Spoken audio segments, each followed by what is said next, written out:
plena.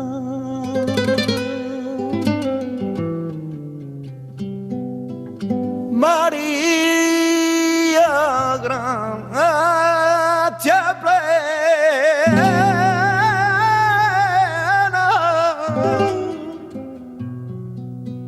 A lo largo de más de 20 siglos, en cualquier tipo de sociedad, también la nuestra, que se sustenta sobre tres pivotes, religión, política y economía, lo que más ha llamado la atención en el ámbito del primer pivote, la religión, ha sido esa inmensa fractura entre el Jesús de la historia, sustentado por los científicos, y el Cristo de la fe, apoyado por los creyentes. O en otras palabras, Jesús predicó el reino de Dios, pero lo que vino fue la Iglesia. Este es el problema.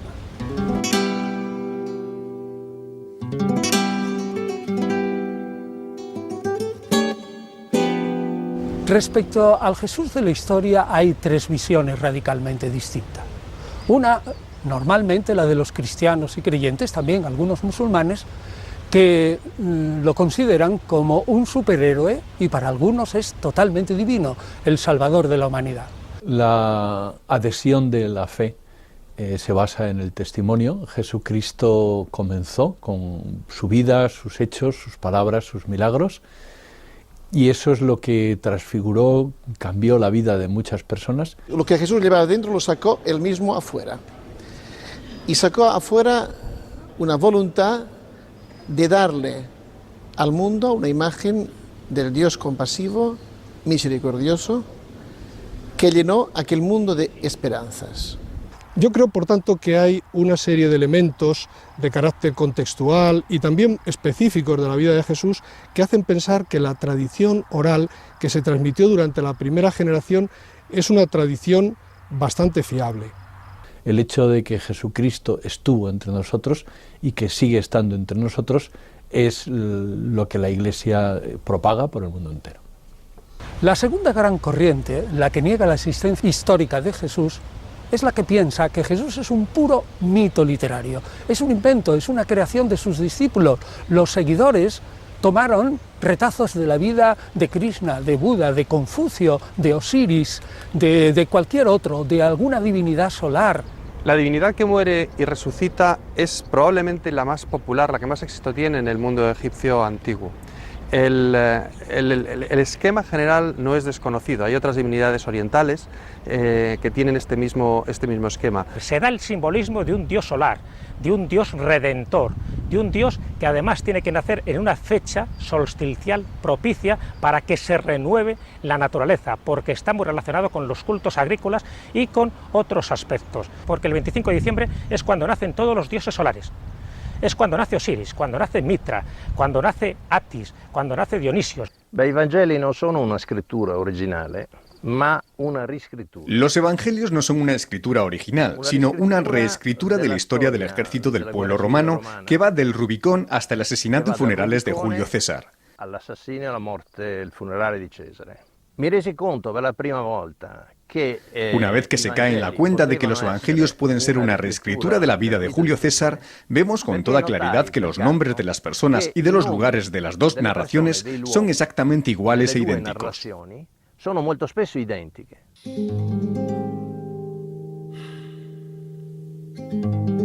Bendito seas, Yahvé, nuestro Señor, que creaste el fruto de la vid.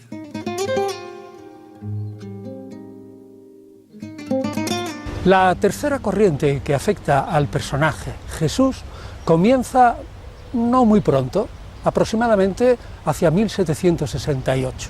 Y a partir de ahí, más o menos 300-350 investigadores se han dedicado a estudiar a fondo los evangelios y cualquier otro documento de la antigüedad para intentar reconstruir cuáles fueron los rasgos de verdad de ese personaje que tanto ha influido en toda la historia y sobre todo en el mundo occidental. Podemos ciertamente fiarnos de los evangelios en cuanto que no escriben una ficción literaria. Saben que Jesús vivió y murió en un tiempo y lugares exactos. Estamos muy preocupados por saber por qué fue un maestro carismático y un personaje real que no es como alguno de los dioses griegos perdidos en la antigüedad. Por otro lado, tenemos dificultad en fiarnos si lo que registraban los evangelios es fiable de lo que entonces podía recogerse. Tenemos dificultad en fiarnos de lo que se recogía en los escritos en aquella época. Y los historiadores trabajamos con lo que llamamos criterios de historicidad, para extraer de los evangelios retazos de historia. Personalmente, no encuentro muy convincentes las teorías de los que niegan o rechazan la existencia de Jesús. Es como una resaca del racionalismo del siglo XIX. Existen, por lo tanto, dos retratos distintos que únicamente permitirían pensar que alguien se ocupa de esta contradicción si no estuviera refrendada por testimonios prácticamente irrebatibles, que es los testimonios de los dichos y hechos que figuran en esa literatura. Maestro, no estoy seguro de saber escuchar a Dios y transmitir sus palabras a mis hermanos. Conocerás lo que está frente a ti, y lo que está oculto te será desvelado. Porque no hay nada escondido que no llegue a ser manifestado. El Mesías en tiempo de Jesús era muy variado. Había desde judíos que creían en la existencia de dos Mesías, un Mesías guerrero, político, que habría de instaurar el reino de Israel de nuevo, el reino de David, y un Mesías sacerdotal, un sumo sacerdote que enseñaría al pueblo renovado la ley. Pero eso es patrimonio de unos pocos. En líneas generales, la gente pensaba que el Mesías sería el que instauraría el reino real de Dios y de Israel en la tierra. Tenemos la idea de tener un currículum vital del Mesías, para el Mesías. Según fuentes judías, había diferentes visiones de lo que sería un Mesías. El Mesías real, hijo de David, el profético, el sacerdotal.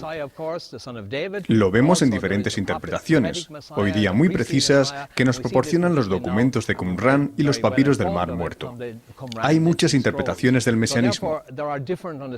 Jesús se veía a sí mismo más profético. La Iglesia reclama que sea hijo de David.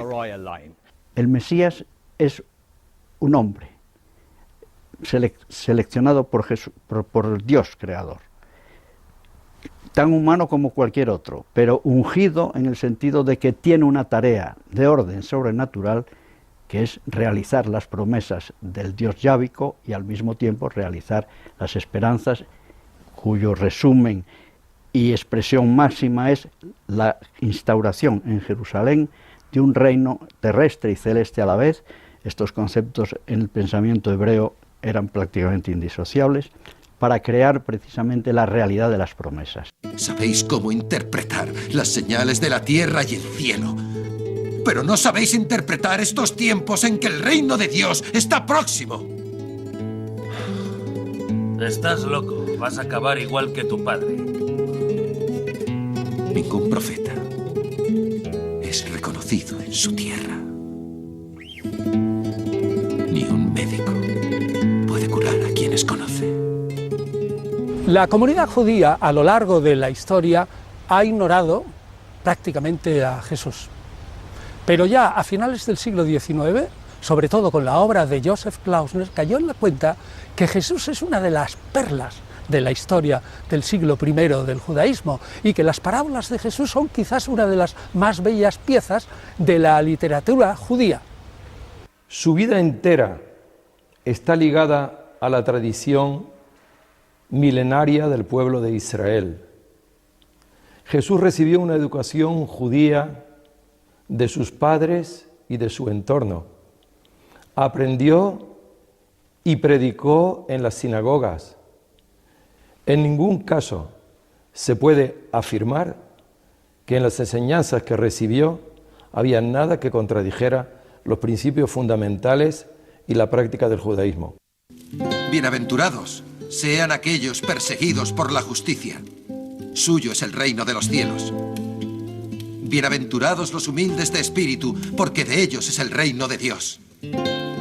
Bienaventurados los mansos, porque ellos heredarán la tierra. Resulta que Jesús fue tan poco importante que no dejó restos arqueológicos ni monedas. Luego solo tenemos textos. ¿Y qué textos tenemos sobre Jesús? Pues fundamentalmente de sus seguidores. Ahora bien, todos los textos de los seguidores son naturalmente parciales. Los evangelios recogen los recuerdos sobre Jesús que se habían conservado en la tradición oral. Y es verdad que cada uno de ellos pues lo recoge con algunos acentos particulares. Esto se debe a que tratan de adaptar y responder a las necesidades de sus destinatarios. Se hacía necesaria la creación de unos escritos que fijaran las ideas sobre todo lo que había ocurrido. Entonces aparecieron cantidad de evangelios, pero del orden de 50 o 60, una barbaridad. Hay que elegir entre ellos cuáles tienen visos de acercarse más al Jesús histórico. Bueno, pues resulta que los más antiguos son justamente aquellos que la Iglesia defiende como sagrados: Mateo, Marcos, Lucas y Juan. Ahora bien, tenemos que aceptar que al ser escritos partidarios tenemos que leerlo con una lupa crítica. No basta lo que dicen, hay que confrontarlos entre ellos. El instrumento es la comparación, ver en qué se contradicen, ver qué dicen en contra de aquello que defienden teológicamente sobre el personaje.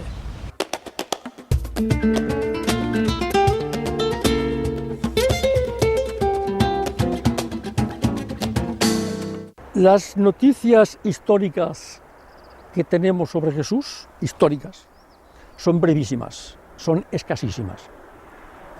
Prácticamente se reducen a algunas cartas de Pablo,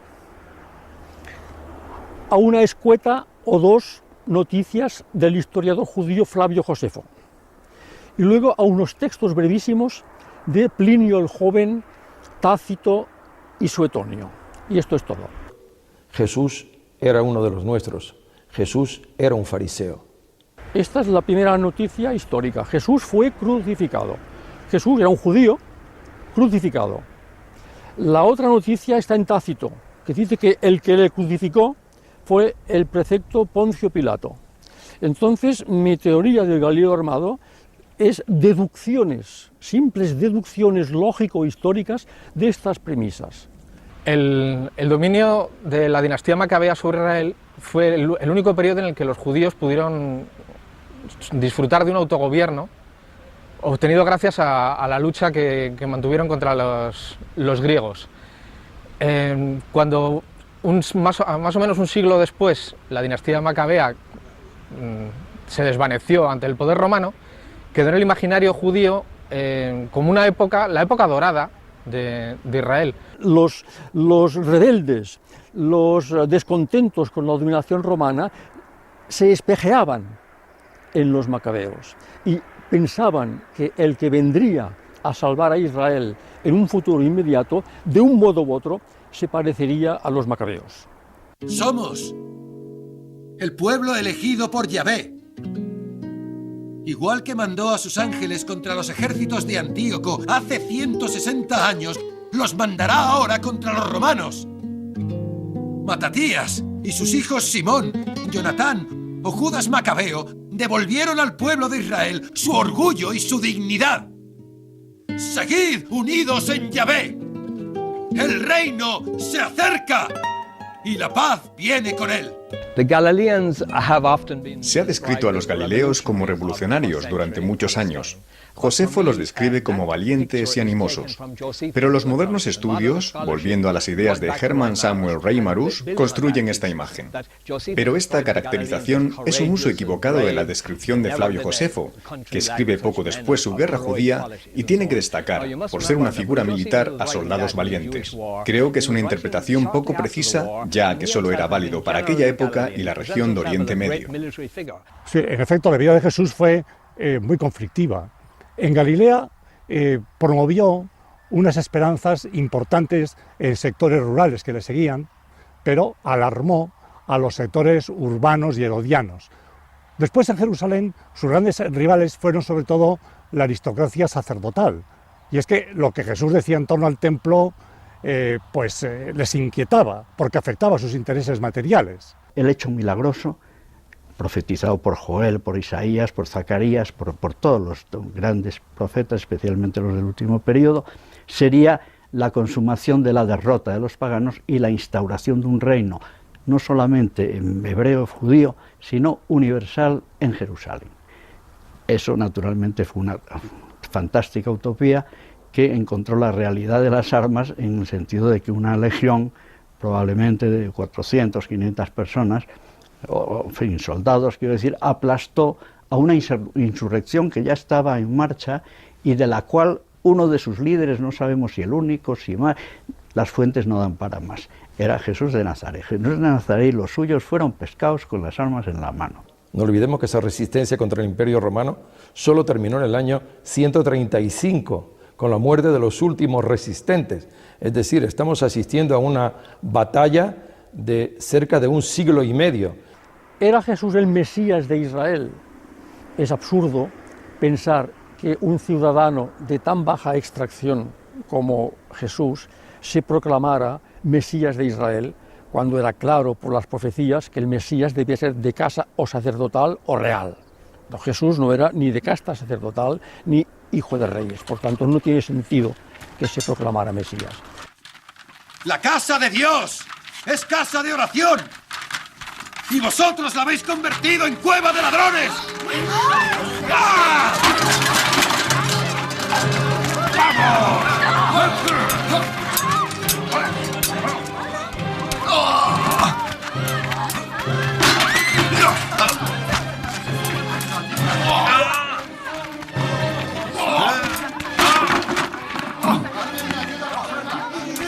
Señor, olvida mi pecado y envía tus legiones de ángeles.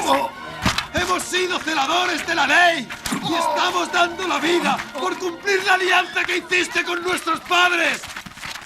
¡El reino, Señor! ¡Venga a nosotros tu reino! En los evangelios encontramos dichos y actitudes de Jesús que parecen no condenar o hacer la vista gorda ante la violencia, pero no podemos negar que esto convive con otras declaraciones en las que claramente Jesús se pronuncia en contra de cualquier tipo de violencia. El problema probablemente radica en distinguir qué palabras son auténticas de Jesús y cuáles pertenecen a los evangelistas y no son propias del Nazareno. Creo que el indicio más claro es que en las dos fuentes sinópticas más antiguas, el evangelista Marcos y la fuente de los dichos Q, no aparece ninguna condena explícita a la violencia.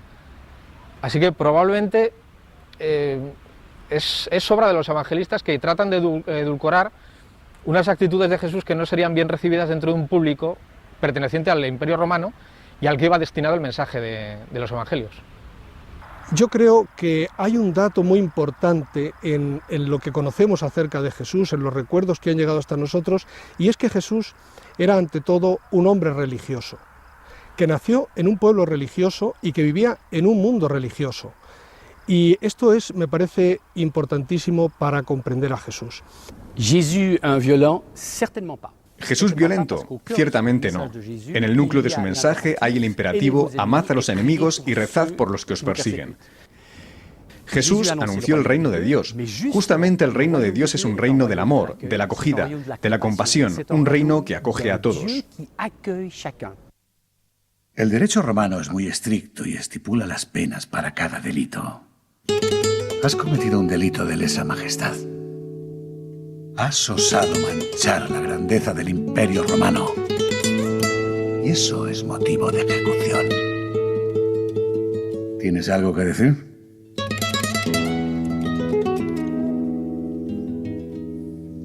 Entonces, te condeno a morir en la cruz por delito de sedición. Serás ejecutado mañana al amanecer. El siglo I es de los más documentados de la antigüedad. Y sabemos perfectamente que en esta época la crucifixión era lo que llamaban mors aggravata, una muerte agravada, como eran la cruz, la hoguera y las fieras en el circo, que se aplicaba únicamente por delitos de sedición y muy pocos otros. Por tanto, si el gobernador de Judea crucificó a Jesús, es que Jesús era un sedicioso. Esto no tiene vuelta de hoja. Históricamente, lo que nos consta es que Jesús fue crucificado por sedicioso. En señal de mofa, los romanos que le ejecutaron, al colgarle en la cruz, pusieron INRI. Muchos no saben lo que significa. Quiere decir Yeshua, de Nazaret, rey de Israel. Como esto no interesaba a las comunidades cristianas que trabajaban en el medio imperial o en el medio greco-romano, inventaron la especie, inventaron la falsedad de que eran los judíos los que habían condenado a Jesús y Poncio Pilato era un mero ejecutor. Pero esto consta únicamente en documentos que hemos calificado como no históricos, los evangelios. Esto es una leyenda. A Jesús lo mataron los romanos, como le consta a todos los historiadores y a toda persona de buena fe que quiera leer los evangelios. ¡Que hey del tormento!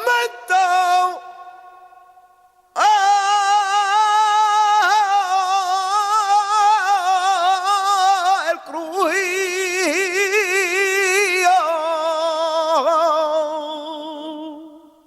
La minoría que siguió a Jesús, primero la minoría que le conoció, era realmente una minoría. Pero de esa minoría, los que le siguieron quedaron como parte del pueblo judío. Pensaban distinto, pero no eran menos judíos por eso. Los primeros seguidores de Jesús fundamentan su idea del mesianismo, del maestro, en ideas judías, pero añadiéndole un tema absolutamente importante. Ese Mesías es sufriente, es el siervo de Dios que ha sufrido por una misteriosa voluntad divina y además ha resucitado. No la resurrección general, la de los justos, la que va a venir inmediatamente antes del reino, sino una resurrección especial. La resurrección de Jesús es el dogma fundamental de los cristianos. Históricamente, esta creencia no pudo nacer en la misma Jerusalén, porque en la misma Jerusalén era clarísimo que Jesús no estaba allí, después de muerto. Esta creencia surgió, en primer lugar, en el seno de los primeros discípulos de Jesús, de lengua semítica, sus familiares, sus inmediatos discípulos, la creencia de que Jesús seguía vivo, su alma seguía viva, y que Dios le enviaría pronto, a no tardar, para liberar al pueblo de Israel y poner fin a los tiempos. Los musulmanes, creo yo, son más cristianos que los cristianos, porque creen que Jesucristo no fue crucificado. Justo el momento que iban a crucificarle, Dios le ascendió al cielo y todo musulmán está esperando el regreso al universo de nuestro Señor, así viene el Corán, Jesucristo, que le llaman al Mahdi, el bien guiado.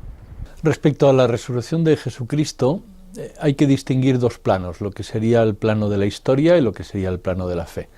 En el plano de la historia hay datos claros, el sepulcro vacío, unas apariciones y una transformación de unas personas que han convivido con Jesucristo después de su resurrección. Es curioso que en esta carta a Timoteo tu maestro Pablo dice: no permito enseñar a la mujer ni tomar autoridad sobre el hombre, sino permanecer en silencio. Me voy, Lucas. No quiero escuchar más eso que tú y tus seguidores contáis a la gente sobre la resurrección y la ascensión de Jesús a los cielos. Pablo de Tarso fue una persona, un judío, claro, con una gran formación helenística y por tanto un hombre de una gran cultura y de una gran visión. En contraste con todos los discípulos de Jesús que eran pescadores, seguramente analfabetos o con muy pocas letras, y entonces este hombre tuvo una gran visión después del accidente que tuvo con el caballo. Tuvo una gran visión y se dio cuenta de que ahí podía establecerse quizá una nueva religión.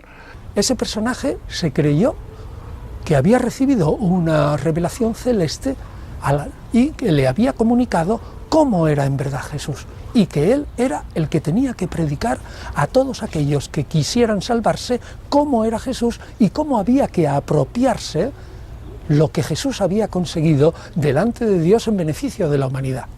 Sí, algunos han solido decir que el fundador del cristianismo fue Pablo de Tarso. A mí me parece que es insostenible. El cristianismo se remonta a Jesús, a su persona y a su obra. Es verdad que Pablo fue decisivo, porque lo que había comenzado en un rincón rural del imperio, él es capaz de introducirlo en los grandes centros urbanos. Esto fue, sin duda, una hazaña. Lucas, escucha. Si quieres contar historias, mejor cuenta lo que en verdad sucedió. Juan, qué dichoso eres por haber vivido al lado de Jesús nuestro Señor y haber enriquecido tu alma con sus palabras. Quiero que mi evangelio sea digno de reflejar la grandeza de aquellos acontecimientos y supere y enmiende algunas de las cosas que Marcos y Mateo escribieron. Como tú, ambos fueron discípulos de Pablo de Tarso. Así que yo no espero nada de vuestros relatos, que no son descripciones fieles de Jesús y de lo que fue su vida. Pablo transforma radicalmente el mensaje de Jesús.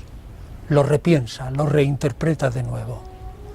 Es el producto de una revelación de un hombre que no es palestino, que es un individuo del imperio y que cae profundamente en la cuenta que ha llegado el final de los tiempos, que ha venido el Mesías, pero que ese Mesías no puede ser solo para los judíos, ha de ser un redentor universal. Respecto a Pablo, lo que hay que decir es lo que él mismo dice.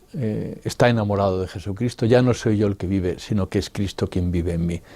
Tenemos datos suficientes para comprobar que la cristología de Pablo se desarrolla desde los datos que Jesús le da en la revelación, desde los datos que él contrasta con los apóstoles en la comunidad de Jerusalén y desde lo que él desarrolla a través de su vida de oración.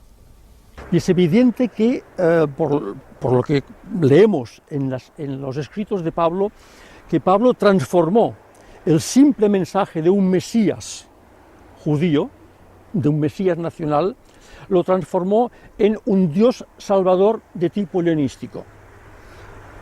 El creyente, uniéndose a este Salvador, se salvaba.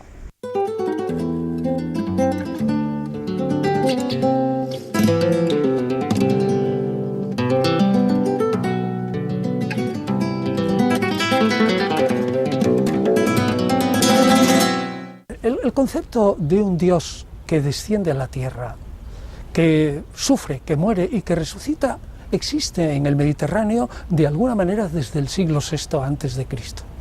Pero de un modo un tanto confuso, pero existe. Y el modo, digamos, intelectual paulino de concebir la figura de Jesús se enmarca justamente dentro de esta concepción de la divinidad.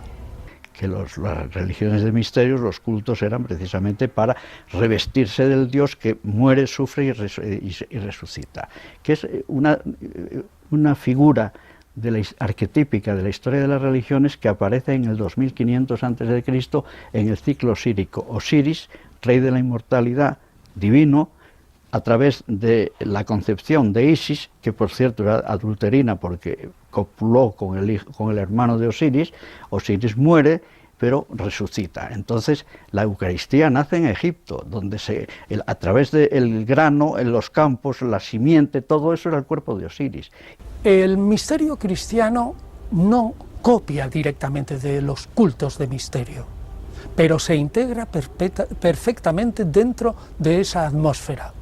Es decir, Pablo, que es el que crea propiamente, o el primero que pone los fundamentos para la teología cristiana, no se sienta en una mesa y empieza a copiar y toma un trozo de aquí, de un culto mistérico, otro trozo de allá. No, se mete dentro del espíritu y lo que hace es decir, lo que los cultos o religiones de misterio ofrecen al fiel creyente es exactamente lo mismo que lo que ofrece Jesús. Lo mismo, pero mucho mejor, más fácil y encima gratis. Y te pido que cuando mueran todos los que vieron a Jesús, incluso cuando muera yo, te des a la tarea de redactar un nuevo evangelio, uno dedicado al amor. Y la palabra se hizo amor y habitó entre nosotros. En adelante, Jesús será el Cristo y su vida ya no será patrimonio de la historia verdadera, sino de la fe.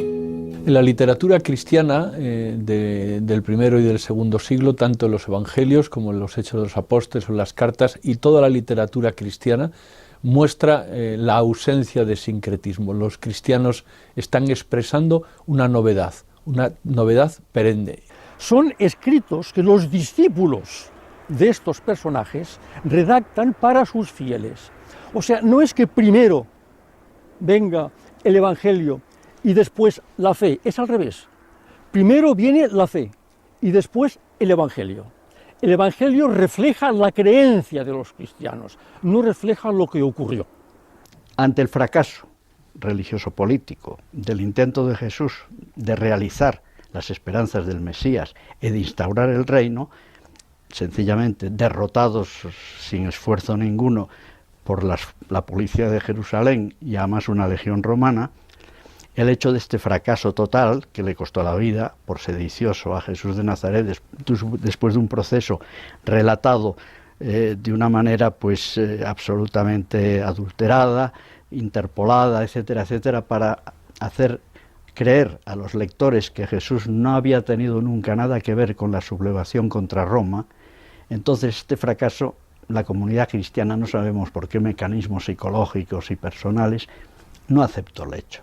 La teología de la sumisión al poder establecido no es de Jesús de Nazaret, porque él en su vida y en su práctica siempre cuestionó el poder y lo criticó, tanto el poder político como el poder económico, como el poder religioso. Y se duda que este texto en concreto sea de la autoría de Pablo. A mí me parece que la teología de Pablo es una teología antiimperial y no de sumisión al poder. La imagen de Jesús que Pablo tiene se basa en esta tradición sobre el Jesús terreno, pero es verdad que no es solo esa tradición. El mismo Pablo dice que ha tenido un conocimiento de Jesús por revelación. Él ha visto a Jesús resucitado y por tanto esa experiencia interior que él tiene le ayuda a reformular la experiencia o la tradición que ha recibido. Si el imperio hablaba de la paz romana, a través de la violencia y la conquista y la dominación de los pueblos, Pablo habla de la paz a través de la justicia. Pero lo que sí es verdad es que a partir del siglo IV se produce esta alianza entre el trono y el altar, y eso supone una ruptura con los orígenes del cristianismo, con el mensaje de Jesús y por supuesto con toda la teología de Pablo.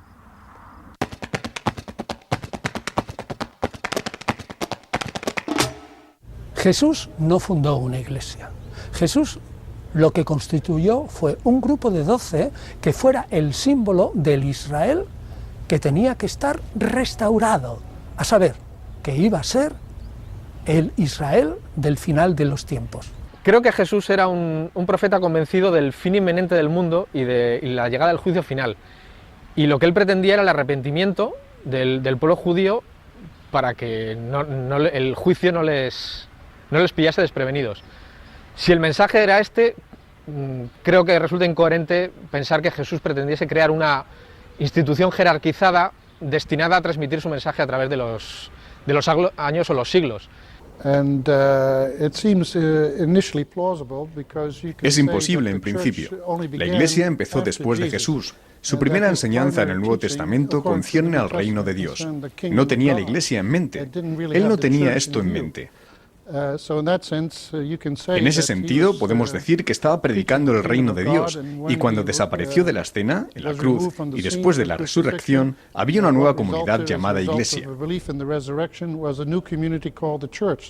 Ja, es ist so, es gibt dieses Wort Jesu an Petrus, du bist Petrus. Ciertamente existen esas palabras de Jesús a Pedro: tú eres Pedro y sobre esta piedra edificaré mi iglesia, que se hallan solo en el Evangelio de Mateo. y también unas frases parecidas dirigidas a Pedro en el Evangelio de Juan, en el capítulo 21. A pesar de ello, yo no diría que Jesús quiso fundar una iglesia. Jesús se había enviado por Dios solo a Israel. Jesús no quería fundar una nueva religión ni una nueva organización aparte o fuera de Israel, sino solo deseaba conducir a Israel hacia Dios.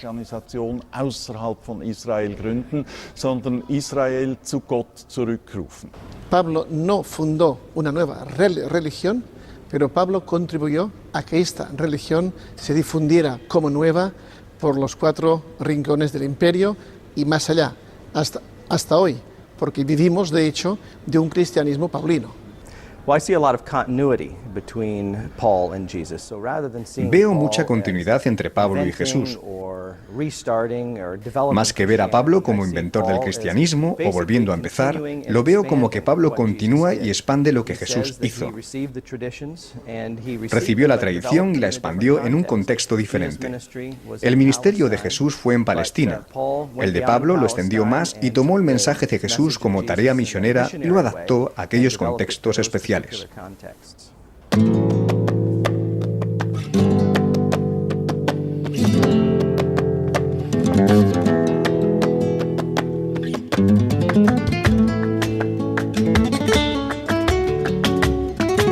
Ahora, en torno a Jesús, muy pronto se reunió un grupo de discípulos que tenían sus propias características, porque el judaísmo del siglo I era muy plural.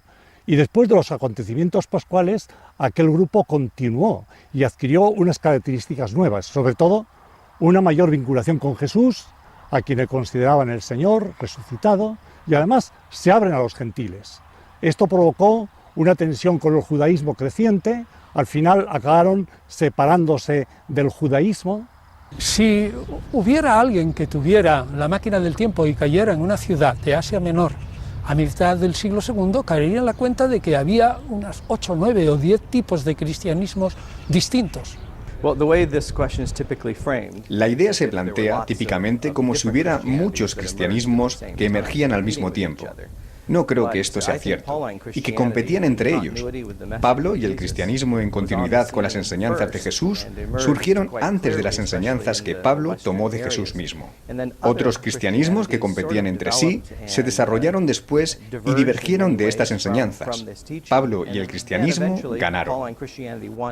La lectura de la primitiva comunidad cristiana lo que nos está mostrando es que eran hombres que tenían un planteamiento de santidad, un planteamiento de radicalidad en el seguimiento de Jesús, en la intimidad con Él.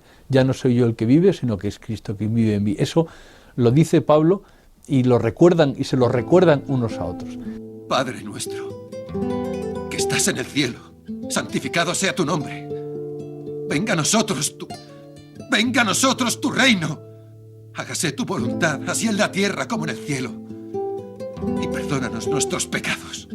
Una vez que el paso de la historia había eliminado prácticamente del campo visual del cristianismo los cristianismos judíos o los cristianismos gnósticos y quedan solo los paulinos, las iglesias paulinas se organizan de una manera espléndida para fortalecerse en su posición en el mundo. Se constituyen en una estructura de poder. ¿Y qué es lo que hacen? Pues primero, controlar las Sagradas Escrituras. La interpretación de las Escrituras la hace solo la Iglesia.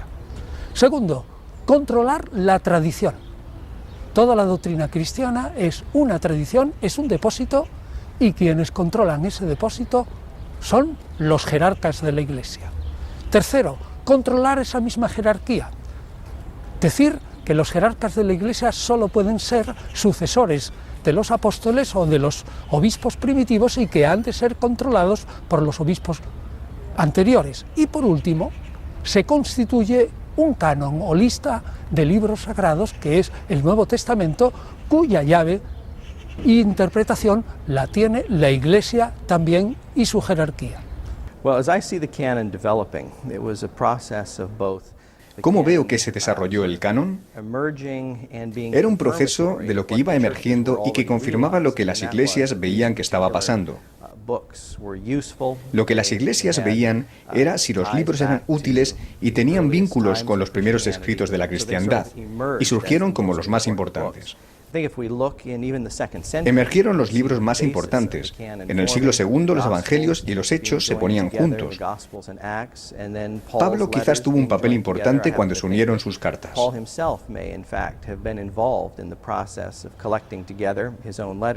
Entonces aparecieron cantidad de evangelios, pero del orden de 50 o 60, una barbaridad.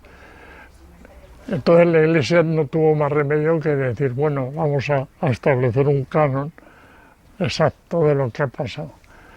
Entonces se eligieron 4 evangelios. Fue muy amplio, pero algunos grupos sí quedaron excluidos. Podríamos decir que por la derecha hubo un judaísmo extremo que no se integró en la gran Iglesia porque no aceptaban a los gentiles, y por la izquierda, pues los grupúsculos gnósticos que se perdieron en especulaciones esotéricas. El canon nos está poniendo de manifiesto que la unidad no significa uniformidad, sino que la unidad pues también va unida al pluralismo, que la fe es única, pero las expresiones conceptuales e institucionales pueden ser muy diversas.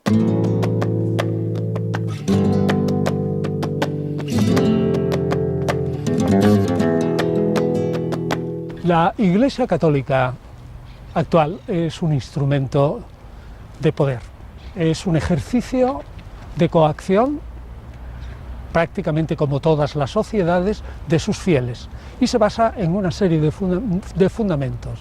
El primero es el control férreo de la ideología desde la infancia, a saber, que los niños estén educados en la más estricta ortodoxia desde pequeñitos, control de la familia. Después es el control de la información. A ser posible, los fieles no deben de estar demasiado ilustrados porque doctores hay en la Iglesia que os sabrán informar. Tercero es un control económico y político de la masa de los fieles, muchas veces de acuerdo con la sociedad civil u otras formando un bloque en contra de esa misma sociedad civil. Y además lo que es terrible es que la religión hoy día está manipulada desde el nacimiento, y eso es la prueba flagrante de que el ser humano por sí solo, y dejando que el desarrollo racional tenga las etapas que corresponden a la especie Homo sapiens, no llevaría nunca hoy día a este espectáculo de la Iglesia Católica. Esto es producto de esa fábrica de nacimientos que constituye el hogar, los primeros pasos, los primeros balbuceos, y luego la imaginería del angelito, de Jesús, de no sé qué, luego la primera enseñanza primaria, la clase maternal. Todo eso, claro, construye ese cerebro. Además está estudiado por todos los sociólogos, desde Berger hasta los últimos, ¿no? Está en manos de la Iglesia totalmente, prácticamente la enseñanza. Entonces desde pequeños les forman en eso. Después, y eso ha sido fundamental, la Iglesia ha tenido desde el principio un poder extraordinario, sobre todo un poder económico, que luego se ha transformado en poder político. Yo creo que es absolutamente consciente y premeditado la idea que tiene la Iglesia de que es necesario formar a los niños desde su más tierna infancia en la ideología religiosa. Es totalmente premeditado, está fundamentado en muchos estudios y además yo creo que está totalmente probado de que es la gran eficacia. Los obispos, que son los sucesores de los apóstoles, igual que el pueblo cristiano, creen y viven lo mismo. El oficio de gobernar la Iglesia, de defenderla frente a las desviaciones, no solo lo viven los apóstoles o los obispos, también lo vive el propio pueblo fiel. En ese sentido, la Iglesia es una comunidad viva, que ella misma rechaza lo que no coincide con la tradición, con lo que se llamará la regla de la fe. Cuando esto ya se instala con el poder político como aliado y, por decirlo así, alter ego, pero de lo mismo, se hace un fundido de imperio político e imperio religioso que no se lo salta un torero, y que seguimos en ello, porque la inercia y que te resuelvan todas las cuentas y que te den la posibilidad de tener la inmortalidad sigue siendo tan intensa como el hombre prehistórico que creó el animismo y la dualidad alma-cuerpo. Vamos, imbatible.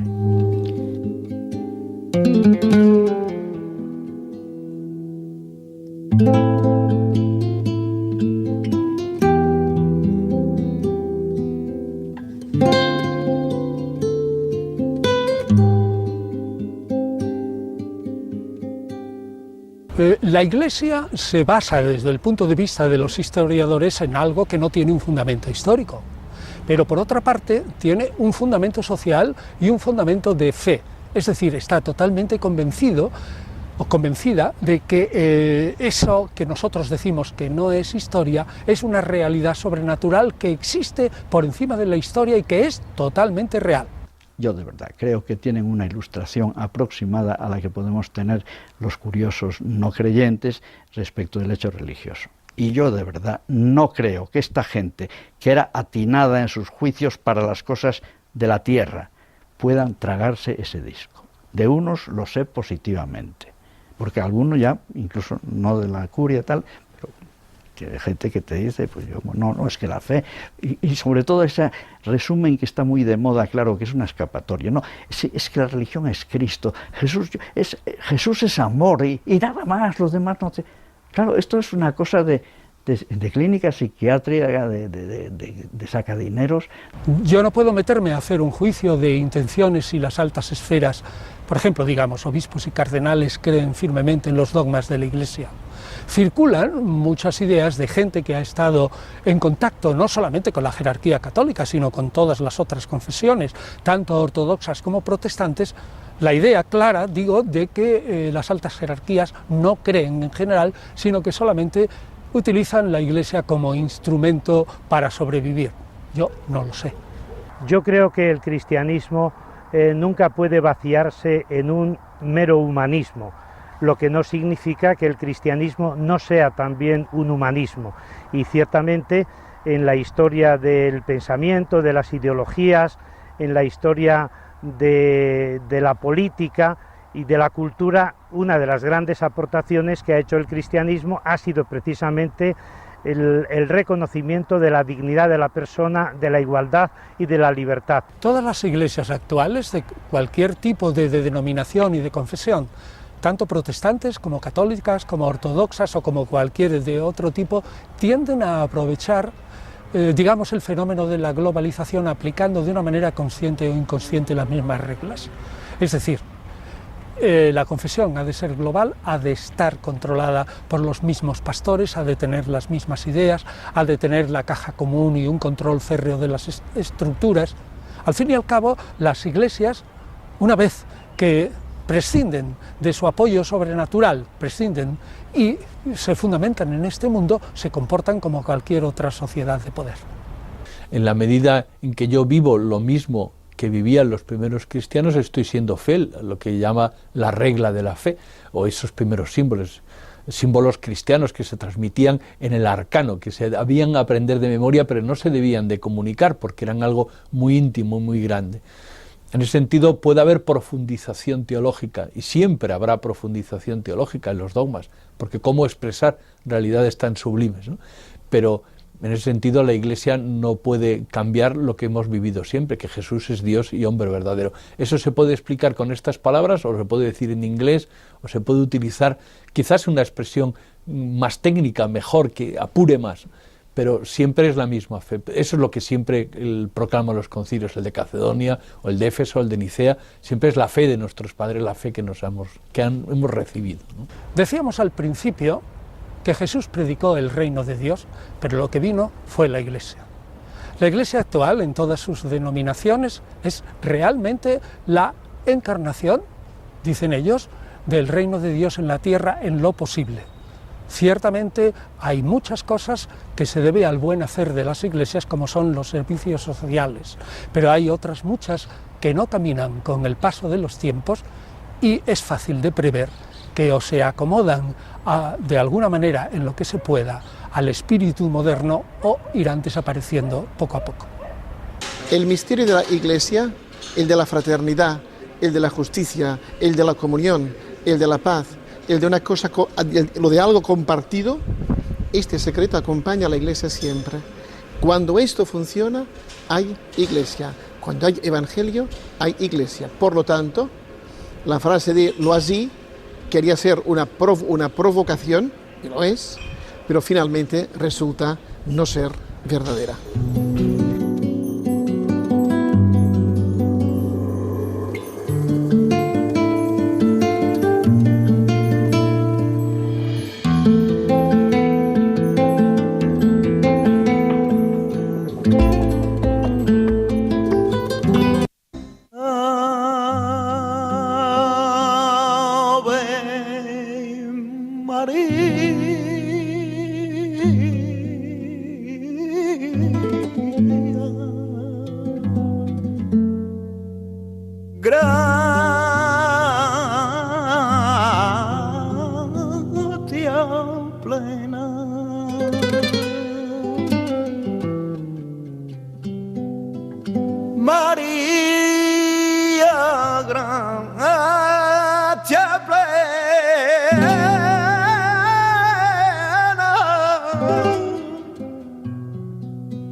plena.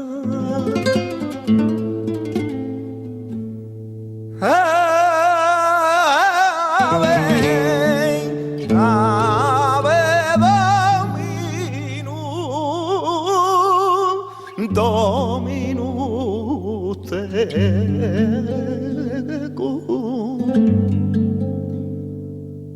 benedicta tu in mulieribus, et benedicta